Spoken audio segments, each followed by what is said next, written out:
Hello everybody. Welcome to day 245 from Telling Me YouTube Millionaire. Today is going to be a review of A Confederacy of Dunces. And I'm doing it from my bed because my back is still messed up. Okay? So, it's a very interesting book. The basic premise of it is that it's following a guy around by the name of Ignatius Riley, who is basically a giant fat tub of lard. It's in Louisiana, and the writer of the story apparently unalived himself very early on, when he was 32 years old. The assumption is that this happens with most authors, myself included. The main character of his story is in some way, shape, or form himself. The main character of the story in this story, has a master's degree. I forget which field they said it was in, but has a master's degree. John Kennedy Toole, the writer, also had a master's degree. And this book would never have gotten published had his mother not taken it to the local university and pleaded with one of the instructors to read it and potentially get it published. It never would have gotten published. And honestly, because of the backstory, I believe that's why it got a Pulitzer Prize. It is a good story, but not necessarily one that I personally would seek out. Because the main character, it's supposed to be a comedy, and it is funny. But if this happened in real life in any way, shape, or form, at least myself, I would be utterly disgusted with such a guy. I wouldn't want anything to do with him. He would show to me that he's basically being even more of a leech on society than I am right here with my disability income and whatnot. I'm at least trying to still produce stuff. But the main character in this story was not. So it starts off, he and his mom go to a nightclub called the Night of Joy, run by one Lana Lee.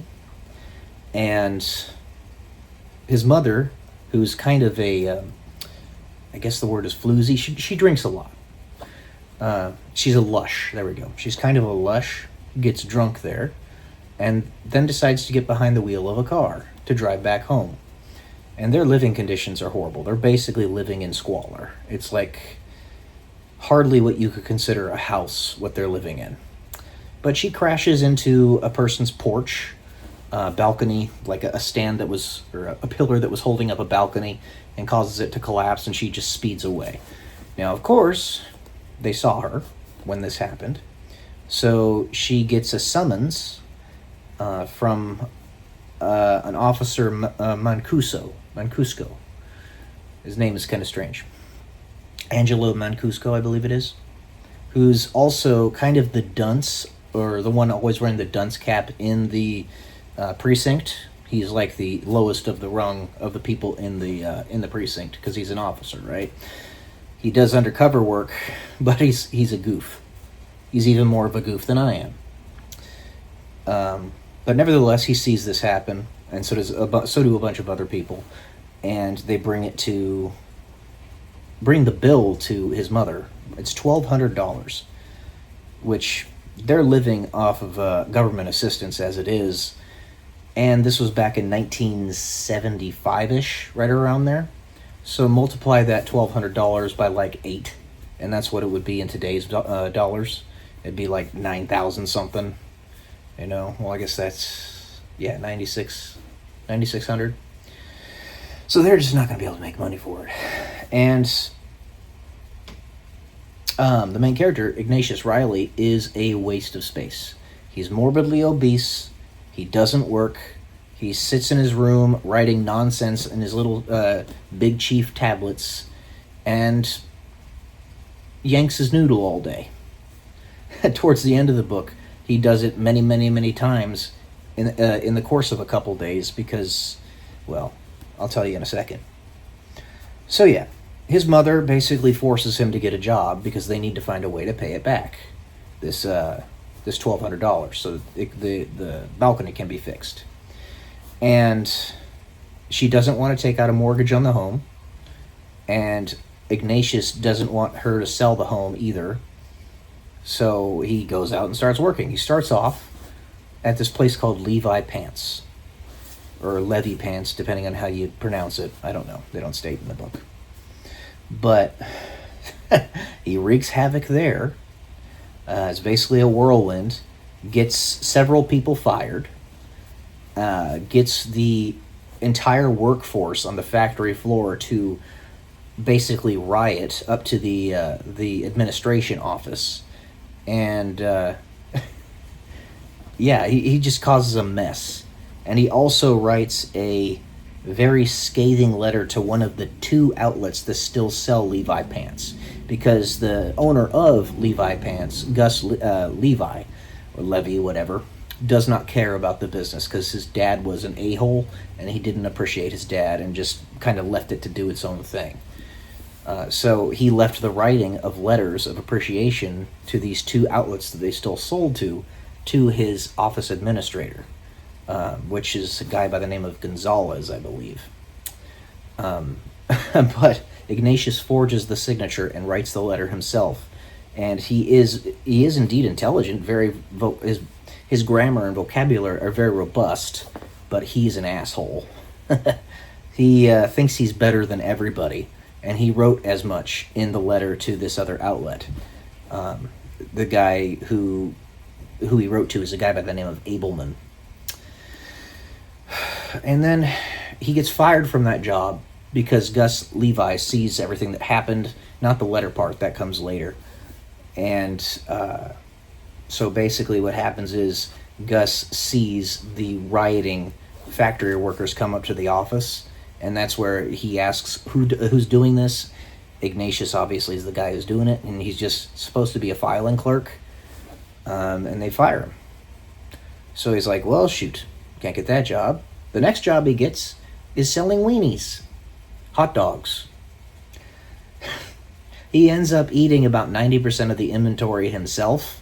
He kind of fell into the job to begin with, and he just is horrible at it. He tries to avoid people.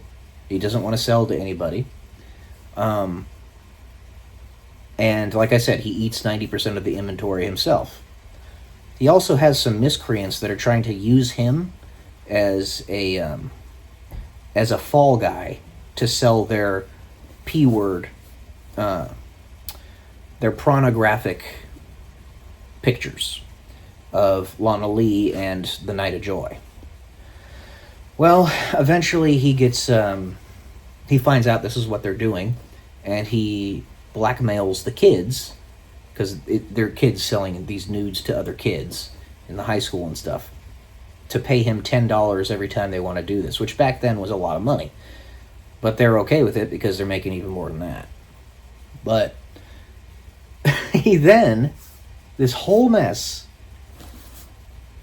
thinks he's going to have a political party, like a political movement, where he's ousting the communists, as they say. They call them communists. They don't put the T on the end of the word because they're goofs. Confederacy of Dunces, right?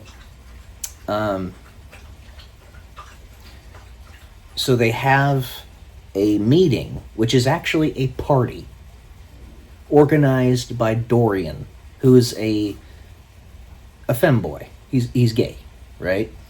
And the party is basically supposed to be like a giant orgy, but Ignatius doesn't understand.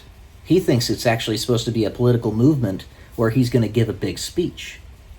Well, that doesn't end up happening, right?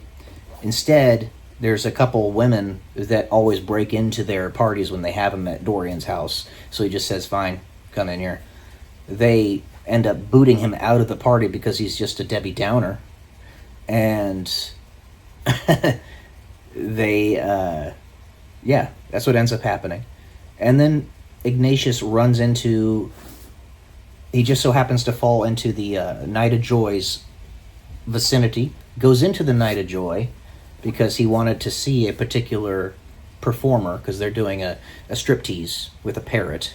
That's why you see this parrot on the front cover, because that's actually supposed to be a representation of, what's her name?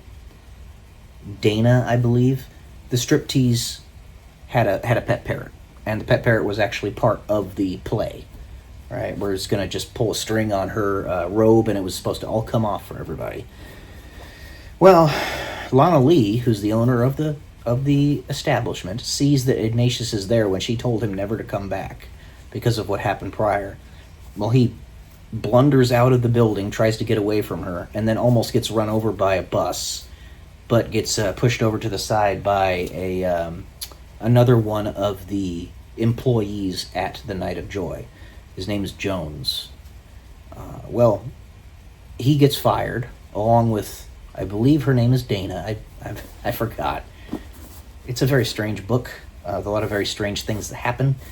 It's supposed to be comedic, but it's actually quite frustrating for a person like me anyway. So yeah. It causes this whole mess. Officer Mancuso happens to be there, and Lana tries to get him to throw Ignatius into prison for doing this, or jail, whatever. But instead, Officer Mancuso sees that she's selling pornographic imagery and stuff, and books her, along with the two other rowdy women who happen to stumble out into the street as well, because they actually assaulted Officer Mancuso. And obviously, if you're assaulting an officer, well, that's kind of a big deal. So they got thrown in prison with her. So it all culminates towards the end of the book, where Ignatius's mother is at her limit. Her name's Irene. And basically, she's talking with another woman by the name of Santa, and Claude, a guy, who's courting her. And they all agree that they need to get Ignatius mental health help because he's insane. And honestly, he is. He's a kook. So when they say he's a kook in this book, yeah, he's a kook. You'll easily see that. So his mother tells him to stay in the house and just don't leave, right? Because the mental hospital's ambulance is going to come to pick him up. She doesn't tell him this much, in a few hours. Well, during this time, he's yanking his noodle the whole time, over and over and over because of the anxiety. His erstwhile stomping ground buddy, I don't know what you'd call them. They weren't really boyfriend-girlfriend, but they might as well have been. She was also a big old mess causer, just like Ignatius was. Drives up to his house and comes to basically see what's going on because she heard a bunch of crazy stuff. Her name is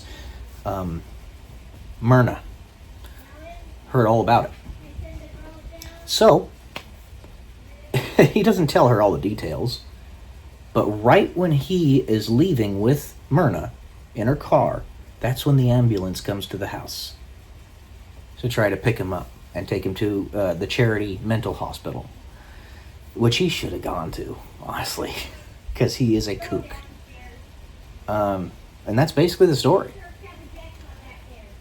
It is indeed good. It is indeed good. Well written. There's a full, fleshed out plot. Better than you can say about most books written nowadays. And it is indeed comical. Absolutely is. But I wanted to punch Ignatius in the face so freaking hard so many times. Guy is just a pompous jackass. And I would know. I'm pompous myself. So it takes one to know one. And yeah, that's the whole story. I would say if you have a high tolerance for grading personalities, like personalities that are abrasive to your brain, then you might want to give this a look, because it is a good book. I just didn't like it myself, because Ignatius is not the type of guy that I want to be around. You know, you don't find them very often, and they don't stay that way when they're around me very much anyway. I don't know, but Yeah. It gets a recommendation from me with those caveats. It was interesting. Very well written. And it's pretty long, too. It's like 400 pages or so. All right. That's it for this one, guys. Love y'all. Peace.